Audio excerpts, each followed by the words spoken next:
Maniacs, welcome back to the channel. Your local bedhead here. So, we're going to be diving into something that I'm extremely excited for. Haven't watched this guy in a long time, Mr. Nightmare. And we are going to be reacting to some night shift stories. I'm actually somebody who works night shift, and it's sometimes a creepy concept. I'm a security guard, so like if there was ever a vehicle that pulled up and they asked us, hey, do you want to go check this vehicle out because we just don't know what's going on, and we'd have to go over there and walk over there and go check out this vehicle, talk to strangers, say, hey, what's going on here, why are you sitting around in our parking lot, and things like that. And you just never know who you walk upon, right? So there are genuinely some moments I have experienced, not just by my security job, but also working at Walmart third shift. I've experienced some creepy activities from just strangers, not even just like ghosts and creepy things that, go bump in the woods and stuff. No, I've dealt with some unsettling situations by just people. So yeah, I love stories like this. They really get under your skin. They make you think. They make you go look back on the times where you've been in similar situations and we're like, man, what would have happened if things played out differently? I love Mr. Nightmare. So guys, go support the original video. Of course, hit the like button, subscribe to the channel. If this video gets over 500 likes, I will continue to react to Mr. Nightmare for you guys. But for right now, let's go ahead, sit down, chill out, and just listen to some creepy stories, man. Get spooked.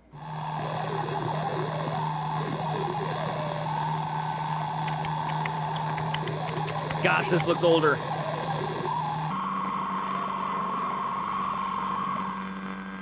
I was working the night shift at my local Waldbaum's back when it used to be open 24 hours a day.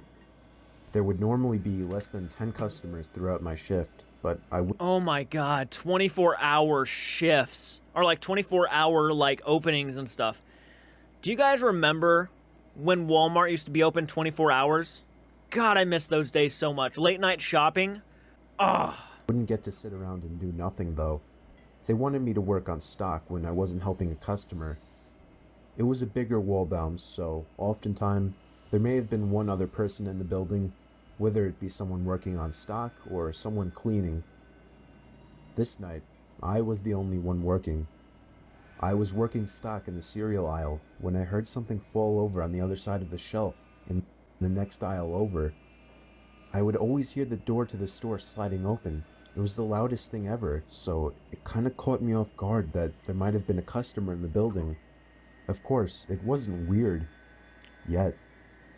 Not until I looked to my left and saw a man standing by the edge of the aisle, shooting me a blank stare. "Do you need something, sir?" I asked him.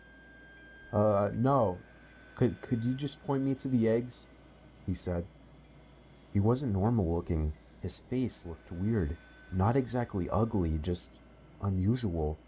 Like his upper lip kind of came out too far. Almost like a Simpsons character. God, this guy's a judgmental dick. Already just... You ever think that maybe the guy decides he shops at night is because he's embarrassed by the way he looks? Now he has to regret asking you for help because you came out and made a story like this, insulting the way he looks automatically. Looks like a Simpsons character. Now, I've seen some crazy shit working at Walmart. I won't lie. Okay. I was a bit uncomfortable that I had to deal with ringing him up. I hurried to finish the cereal aisle, and when I was done, I began to bring the U-boat cart to the back room. I was stopped halfway when the same guy cut me off through the middle section of the aisle. I want to note this guy was probably in his mid-30s, and at the time, I was only 22, though I looked much younger. The guy stopped me and started trying to make awkward small talk.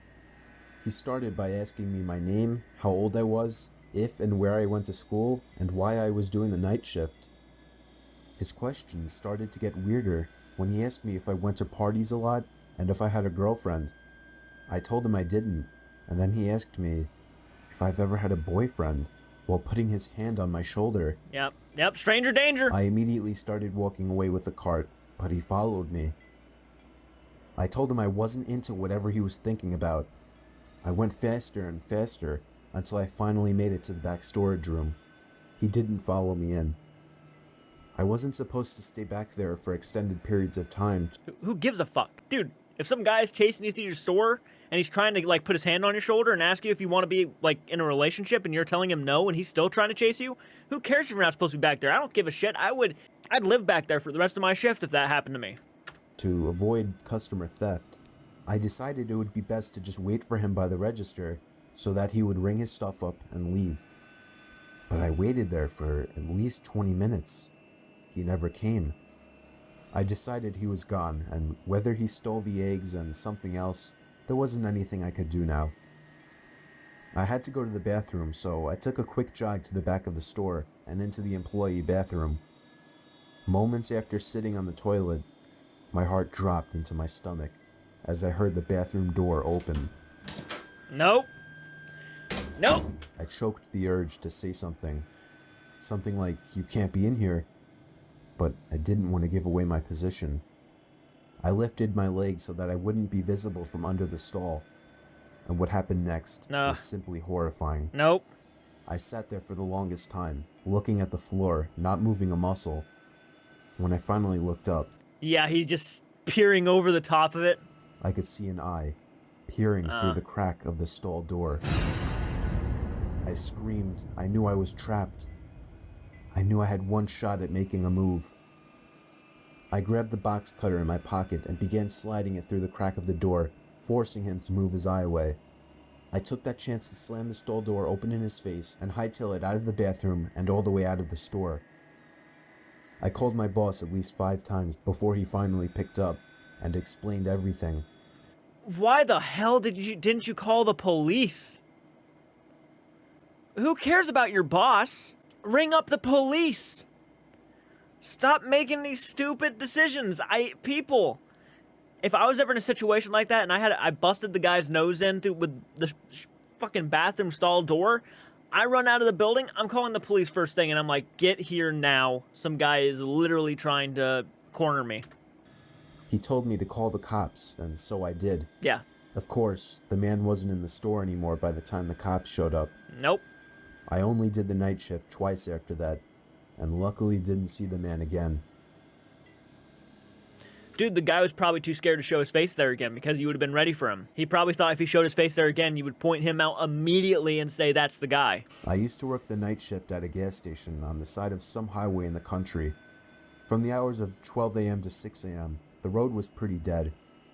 I would have maybe 1 or 2 people come in to pick cash in a whole night. It was a very boring and depressing job, especially doing the graveyard shift, but I had just finished college and I needed to pay off my loans. The only reason I kept this job was because my boss threw me an extra $5 an hour for doing the night shift. Damn. On this one cold December night, I was doing my usual thing, reading the newspaper, playing games on my phone, and whatnot, when I noticed the headlights of a car pulling off the highway into the parking lot. It was a red pickup truck. Somebody stepped out and shut the door. I'll tell you right now, I'll have a story for the end of this about one of my situations when I worked third shift. It was pretty intense, as a matter of fact, because that first story was very reminded me very much of my story. I went back to reading the paper as I saw that he was standing by the gas pump. I assumed he wasn't paying cash. I looked up a few moments later and saw that he was still standing in the same position, staring at the gas pump. I almost felt obligated to go out and help him. He was obviously confused. I felt a cold chill run up my spine as I saw the 6-foot-something tall man slowly turn his head to face me. I couldn't make out any features of his face, but I knew he was staring at me. I tried to pretend I didn't notice by going back to reading the paper. Of course, I wasn't really reading now. I was a bit shaken by the guy out there. I just wanted him to pay debit or credit and leave. I looked up and gasped as the man was now much closer to the front door of the building. It wouldn't have been so disturbing if it weren't for the fact that he wasn't moving. He was just standing still, as before, still looking in my direction. I walked over to the door to get a closer look. All I could see in his face was still blackness. I locked the door and flipped the open sign to closed on the door. I didn't care if this would possibly get me in trouble. I was not taking a chance because, quite frankly, I was scared shitless. I walked back behind the counter and sat down on one of the containers on the floor just so I couldn't see the man outside anymore. I stayed in that position for a good 5 minutes, texting every friend I have to see who was awake. I was desperate to tell somebody about this. When I finally got up to check that he was gone, I let out a full scream He's as right the next to man the was window. now right outside the door. I picked up the phone on the counter and called the police. The operator was reluctant to send somebody over because of the way I described the situation, but I persuaded them. I hid behind the counter, balled up like a child. I began to hear heavy thumps at the door, not innocent knocks to catch my attention. I mean thuds and thumps, trying to break down the door, and then eventually it finally stopped. I heard the sound of a car starting outside and then driving off. I looked outside. It always happens. They always just get away. They, for some reason, can read situations and like, oh, he must have called the police, and they just book it. That always happens in these stories. He was gone. A patrol cop along with a state trooper pulled into the parking lot. I reported the red pickup truck and told them which direction I thought he went in. I couldn't describe his face as all I saw was blackness. Of course, there wasn't much the police could do as the man didn't really do anything. I left that job a few months later to a job in the city. Crazy that you guys didn't have security cameras, though. This is why gas stations should have security cameras. So when something like this does happen and they see him on the security cameras trying to break the door down, they can deduct who he looks like and who he is, right?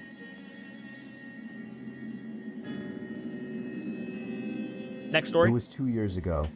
I was called in to do the night shift, 10 p.m. to 4 a.m. at 7-Eleven, since somebody called out.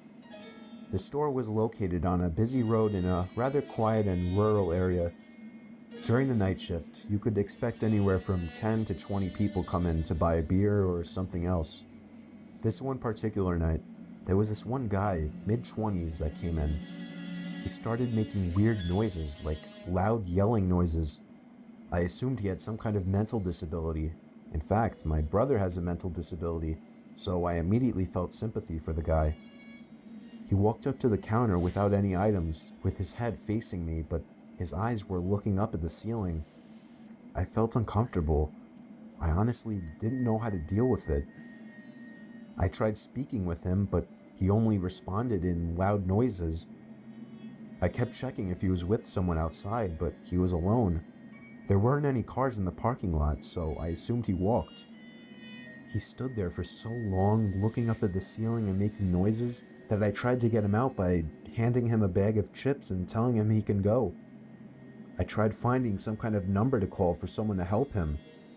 Then, out of nowhere, Very nice of he you. finally turned around and walked out of the store. I felt so horrible for the man, but at the same time, I felt a bit creeped out.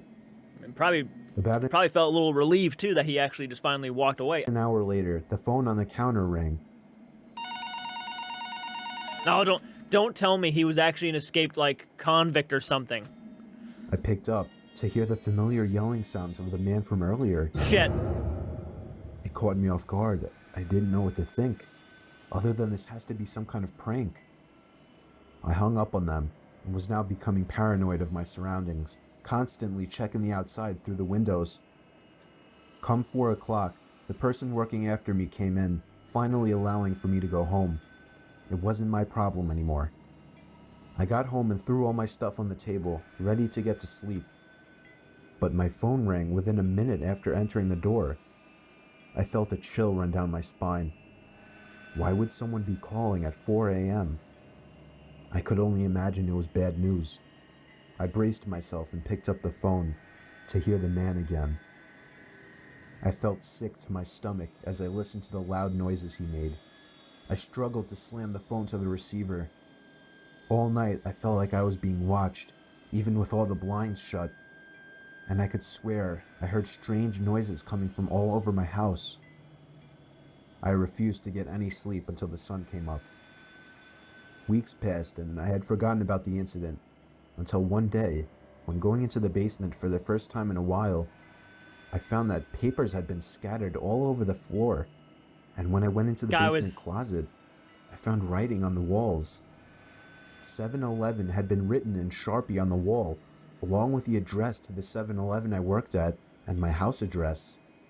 The most disturbing part, I also found various kitchen knives, along with a large pocket knife sitting in the This almost feels like it's made up. There's no way. This feels like a giant made up story. The guy got into his house, for some reason knew his phone number and all of that shit. It makes literally no sense whatsoever. I feel like this is one of the ones that would probably be made up. Closet, Just to try to freak you out. which started out as seemingly just an innocent person, turning into something of a prank, ultimately turned into something much more horrifying. He had been living down there for God knows how long, and I'm just grateful that, for whatever reason, he changed his mind and left, because I haven't seen or heard from him since. All I can say is that man is dangerously ill. That one was a little underwhelming. Like, it felt too kind of movie, plot-esque. It just didn't feel legitimate. Like, how does this guy figure out where he lives? Yeah. I've worked in the K-9 unit for 9 years, and I've worked my fair share of graveyard shifts. I've definitely come across weird things at night, but I'll never forget this one night. I worked with my dog Sammy, a German Shepherd. She was 2 years old at the time and was still kind of new to the job, just like me. I was driving down a road surrounded by crops when I spotted a suspicious-looking white van parked inside the crops. Both doors were open. I flashed my lights to try and draw out whoever was there. Nobody came out, so I parked and scanned the place out quickly. Nobody was in sight, so I took Sammy with me to track down the driver of the van. Sammy started going crazy when we reached the trunk of the van. She was pulling so hard she almost broke off the leash. Oh my I God. opened the trunk to the van, and a blast of foul air hit me in the face. I almost passed out from the mix of the horrible smell and the pure shock of what I saw in the trunk. I counted 7 full body bags, each with a pair of feet sticking out at the bottom. I requested immediate backup with my radio. I heard the sound of a twig snapping nearby, and Sammy just lost it. I lost grip of the leash, and she took off into the crops. I pulled out my gun and followed the sounds of her barking. As each and every crop hit me in the face, I felt as if something would reach out and grab me. I stopped when I could no longer hear Sammy's barking. But as I stopped, the sounds of movement did not. I realized I heard movement in all directions. I had never experienced such fear in my life. I stood still as the movement around me stopped. And then, out of nowhere, I felt 2 arms wrap around my throat. Fuck. I couldn't breathe. I couldn't fight. I was going to die. And then, I heard the sound of Sammy's bark, followed by the scream of the man choking me as Sammy bit down on his leg. The next thing I did is something that I still question if it was appropriate doing to this day. Did you shoot him? I turned around and pulled the trigger, killing the man. I grabbed Sammy by the leash and ran all the way back to the car. I could tell people were following us from behind. Oh my God, so it's like a cult of people. I mean, this one could be fake too, but man, it's so detailed. It sounds like there was definitely more than one person out there if he had like 7 bodies and that he was going to need help burying them or something. Well, I managed. Honestly, if this is a real story, you shouldn't regret what you did. It was either literally him or you. As a matter of fact, you probably would have been dead if it wasn't for your dog. So, I mean, I honestly, if someone's trying to strangle me out in the middle of the crops and whatnot and I had a gun, sorry. If we're, like, going at it, yeah, no way. To make it to the car safely and drive a quarter mile down the road. I didn't stop to see which way they went. I didn't hold my ground. I fled like a coward. I cared much more about our lives than I did this job, and I'll still say that today. Who gives a fuck? Who gives a fuck? That doesn't make you a coward. I don't know, man. It's always bothered me that some people feel like just because they run away from a situation like that, that makes them a coward. No. My God, not a coward at all. Man, the fact that you went in there doesn't make you a coward. You know, you started getting strangled almost to death. And if it wasn't for your dog, you would have been dead. I don't blame you for fucking shooting the guy and running. Especially when you think you hear more people out there. No way, dude. Sorry, but I like if that's a legitimate story and that's real and he actually thinks he's a coward for running away from that, man, you'd be surprised how many people would actually do the same exact thing. First off, I'm not going to fight you in the middle of the crops. I don't know where the hell you're moving and where you are. No way. But it still pains me knowing how much of a coward I was. Backup arrived shortly, but the van was gone. I even failed to get the plate number on dashcam video, or even just writing it down. This was within my first few months on the force, but it made me feel like absolute shit for months to come. Nah, dude. Someone who was sworn to protect, let a van full of killers get away. You know, I'm always told this, and I stand by this 100%. A job's never worth it. Like, the fact that you came that close and you still were on the force afterwards is pretty damn impressive. Because most people would have called it quits right there and then. Most people definitely would have. So I don't think you should beat yourself up over what happened. I don't think you should call yourself a coward for running when you did. You didn't have backup. You know, the backup was still on the way. I mean, try to stay alive as long as you can, even if that means getting your ass back in your car and driving off because you cannot take more than one person. Clearly, nobody can. That doesn't make you a coward. Like, come on, don't. I wonder who he shot. Like, I wonder if those people were ever caught. You know?